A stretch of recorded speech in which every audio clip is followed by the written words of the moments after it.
So day 3 of the second test between West Indies and Australia are over at Grenada, and it is strange that it looks exactly a replay of the first test at Barbados. And now that is not great news for West Indies, because at Barbados West Indies had managed to match Australia ball by ball, session by session and day by day for the first 2 days, and at the end of the second day the game was on a knife edge, and it looked West Indies was well capable of achieving a rare win against Australia at home after 22 years. But on the third day, everything fell apart for West Indies. Australia managed to grab the initiative and the momentum, and from then onwards, they dominated the game and achieved an overwhelmingly dominant victory against West Indies. And the scorecard didn't show how close the game was in the first 2 days.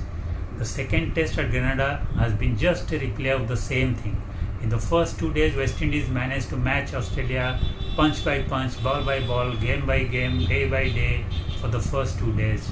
But then things started changing on the third day itself, and it started changing slowly. And the main reason for is that West Indies' inability to seal the big moments and to finish the big moments in their favor and to deliver the punch, the killer punch against Australia. And the same thing was visible in the third day. At one point in the second day, Australia were 4 for 2, and they were really under great pressure because they are just only 33 runs first innings lead, and that time they looked to be in real trouble. And then the day started, and Nathan Lyon came as that night watchman, and he frustrated the West Indian bowlers and made them tired, and the first spell was wasted because they could not either snap the wicket of Cameron Green, who was crucial as a number 3, or even Nathan Lyon. Finally Nathan Lyon got out. That brought Steve Smith, but then the scenario had changed. The pitch had lost a little bit of freshness, the ball had become a little slower, softer, and also the bowlers were a little tired, and the most menacing spell of the session of the morning was over. And Smith got a chance to hang in and settle his eyes and his nerves, and then the only way he plays, he's a legend, and then he started absorbing the pressure and started showing his great quality in trying to build the innings with Green. And under his leadership and in his presence, Green also gained confidence, and he started showing that yes, maybe finally he was there to deliver as the number 3. And they had a fantastic partnership. That's where the initiative was partially lost, but then it was not all lost. Then after Green was dismissed, a time came when West Indies managed to snap out 2 quick wickets of Australia. That included Steve Smith, their best batter, and then Beau Webster, who was a real thorn in the first test. And they took those 2 wickets to reduce Australia to 181 for 6, and they had their best opportunity at that last opportunity to stamp their authority in the game, because if they could have finished up the Australian lower middle order and tail below 200, they would have had a great chance to win this test even on a tricky pitch with a lead of around 225-230 from Australia. But then they again allowed the game to drag on, the momentum was lost, and who else but Travis Head and Alex Carey to snatch the initiative once again from them.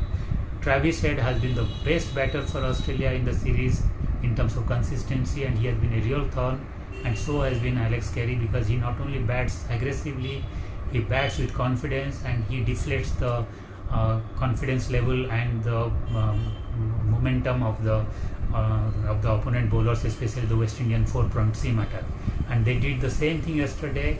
From 181, they took the score to 212, and by the time finally Travis Head was dismissed, they had already added 41 priceless runs, and the lead has almost reached nearly 250.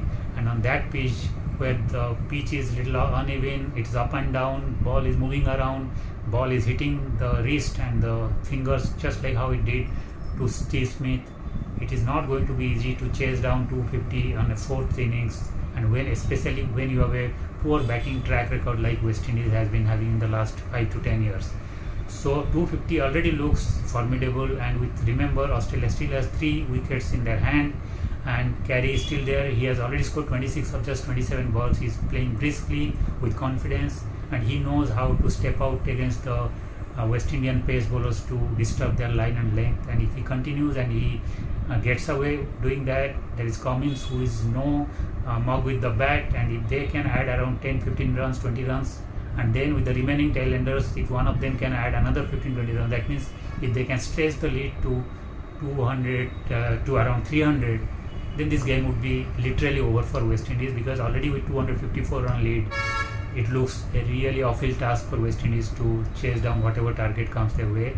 And if Australia manages to again set a target of 300 on that tricky challenging pitch, it would be game over for West Indies.